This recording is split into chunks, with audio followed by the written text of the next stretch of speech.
Hello friend, welcome to our channel mister class 9th मैं अकमल खान। आज आप लोगों को क्लास 10th चैप्टर 3 जो आपका है, जिसका नाम है निर्देशांक ज्यामिति, जिसे इंग्लिश में कहते हैं कोऑर्डिनेट ज्योमेट्री। तो ये हम पढ़ने जा रहे हैं। इसके बारे में हम पढ़ेंगे, इसका कैसे विकास हुआ और ये क्या है, इसके बारे में विस्तार रूप से जानेंगे। अगर आप भी जानना चाहते हैं तो वीडियो के साथ बने रहिए। चलिए शुरू करते हैं। देखिए, निर्देशांक ज्यामिति के जनक समझ लीजिए, इसको खोजने वाले का नाम है रेने दकार्ते। रेने देकार्ते। अब देखिए, इनका जन्म हुआ था 1596 ईस्वी में हुआ था और इनका मृत्यु जो हुआ था 1650 ईस्वी में इनका मृत्यु हुआ था। और ये थे जो कि 17वीं शताब्दी के व्यक्ति थे, इंसान थे। 17वीं शताब्दी में आपने पढ़ा होगा कि लोग आलसी हुआ करते थे, बिस्तर में रहना पसंद करते थे और बिस्तर से ही सब कार्य करने का प्रयास करते थे। तो ये भी बिस्तर में तो सोते थे लेकिन आलसी नहीं थे। ये सोचते थे कि कोई मान लीजिए एक बिंदु है, इसको हमें दर्शाना हो तो हम इसे कैसे दर्शाएं, ये क्या है, इसको किस रूप में प्रदर्शित करें, कैसे दर्शाएं, किस बिंदु को क्या नाम दें। कहीं भी कोई बिंदु है तो इनके दिमाग में आया, जिन्हें हम पढ़ रहे हैं, जिसका नाम है कार्तलीय तल या फिर निर्देशांक ज्यामिति। इन्हीं रेने दकार्ते ने ही दिया था। तो पहले देखते हैं कि कैसे ये हुआ। अब देखिए, आपने पढ़ा होगा कि जो कार्तलीय तल होता है ये 4 भागों में बटा होता है। कैसे? यहाँ एक लाइन, ऊर्ध्वाधर, क्षैतिज, ये होता है आपका। इन्होंने ऐसा सीधा लिखा, ये दिया। अच्छा, मान लीजिए कोई बिंदु यहाँ है तो इसे हमें दर्शाना है। तो अभी आगे देखेंगे कैसे दर्शाया जाता है। फिलहाल ये देखते हैं, इसके बारे में पढ़ते हैं कि कार्तलीय तल क्या है। देखिए, यहाँ होता है आपका एक्स अक्ष, यहाँ होता है एक्स डैश, यहाँ होता है वाई और ये आपका वाई डैश। ये आपका जो बिंदु होता है जिसे कहते हैं मूल बिंदु, मूल बिंदु। ये आपका ऊर्ध्वाधर होता है। ये इस रेखा को आप कहते हैं ऊर्ध्वाधर रेखा और इस रेखा को आप कहेंगे क्षैतिज रेखा। ये आप ध्यान रखिए, ये आपका खड़ा जो रहता है इसे ऊर्ध्वाधर, जो पड़ा रहता है इसे क्षैतिज रेखा कहते हैं। ये आपका मूल बिंदु होता है। और ये जो आपका होता है इसे कहते हैं प्रथम चतुर्थांश।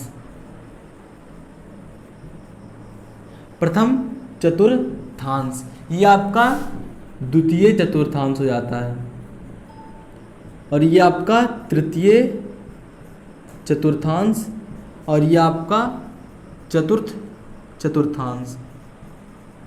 चतुर्थ चतुर्थांश ये आपका हो जाता है।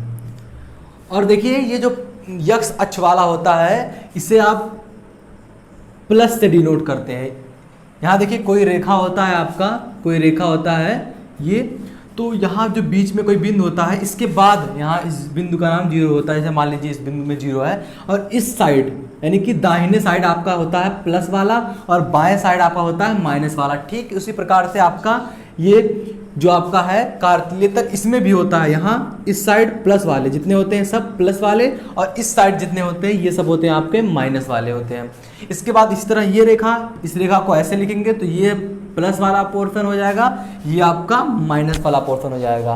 अब क्वेश्चन बनाता है कि जो कार्तलीय तल में प्रथम चतुर्थांश होता है उसको लिखिए, उसको किस चिन्हों द्वारा प्रदर्शित करते हैं। तो आप लिखेंगे प्लस और प्लस, क्योंकि यहाँ भी प्लस यहाँ भी प्लस, इस तरह से ले आता है। अब यहाँ जो बिंदु होगा वो धनात्मक होगा। मान लीजिए यहाँ कोई बिंदु है, ये है 5, 6, तो ये देखिए ये भी प्लस में होगा, ये भी प्लस में होगा, क्योंकि ये प्रथम चतुर्थांश में है।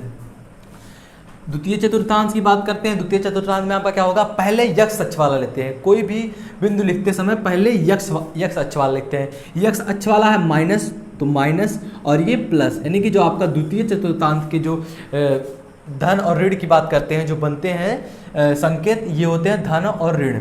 इसके बाद तृतीय संकेत में आपका पहले यक्ष, ये भी माइनस, वाई आप वाई एच वाला, ये भी आपका माइनस, तो ये माइनस माइनस होता है। इसके बाद चतुर्थ में आपका होता है प्लस और माइनस, कि यहाँ देखिए यक्ष अक्ष में पहला प्लस है, दूसरा माइनस है।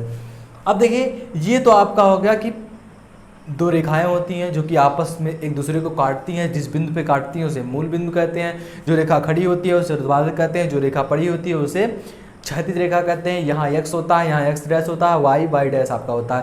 प्रथम चतुर्थांश इसके सब संकेत जो थे प्लस, धनात्मक, ऋणात्मक, ये बात कर लिया।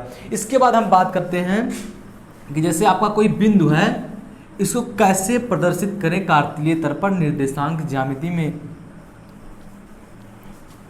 देखिए यहाँ मान लीजिए कोई बिंदु है, यहाँ रख दिया गया है, तो इस बिंदु को आपको नाम देना है कि इस बिंदु का क्या नाम है, तो आप किस तरह से देंगे।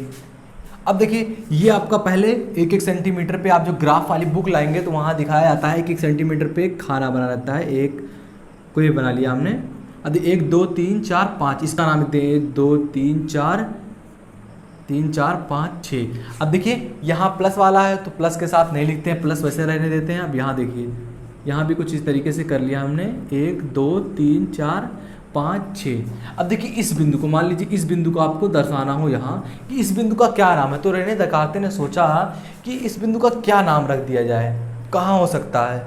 अब देखिए ये आपका है कौन से चतुर्थांश में, प्रथम चतुर्थांश में, और प्रथम चतुर्थांश में आपका क्या होता है, प्लस प्लस होता है, तो प्लस प्लस में रहेगा ही। अगर आपका उत्तर प्लस में आ रहा तो सही है। अब देखिए यहाँ से आप पहले यक्ष अक्ष वाला लिखते हैं, पहले यक्ष अक्ष वाला बिंदु लिखते हैं। अब देखिए रेखा खींचा हमने, यहाँ तक आया, यानी कि जो आपका यक्ष अक्ष से चला ये आपका 5 होगा, और जो आपका वाई अक्ष से यानी कि यहाँ से दोनों आके मिले यहाँ, तो इसका नाम हो जाएगा, यहाँ पर क्या है 3, तो यहाँ 3 लिख दिया। अब इस बिंदु का क्या नाम हो गया, 5,3, प्लस के साथ 5 और प्लस के साथ 3, तो इस बिंदु का नाम हो गया 5 और 3। इस बिंदु का नाम ए दिया रहता तो आप आंसर में क्या लिखते, 5,3, ये आपका बिल्कुल सही आंसर होता। अब देखिए इसी तरह से आपका यहाँ कोई बिंदु मान लीजिए दे दिया गया, यहाँ भी पहले लिखेंगे 1 2 3 बना दिया। अब यहाँ जो होंगे ये ऋणात्मक के साथ होंगे, ये भी -1 -2 -3 -4 -5, और यहाँ भी -1 -2 -3 -4। अब देखिए इस बिंदु का आप नाम रखेंगे, यहाँ कोई बिंदु है, इसका नाम क्या रखेंगे, पहले आपका यक्ष अक्ष वाला, तो यक्ष अक्ष पे यहाँ से खींचेंगे तो आपका 4 पे आ रहा है, यानी कि -4 पे आ रहा है, और वाई अक्ष पे आपका क्या आ रहा है, 3 -3। तो इस बिंदु का जो भी बिंदु हो बी मान लीजिए, इस बिंदु का नाम क्या होगा, -4 और -3।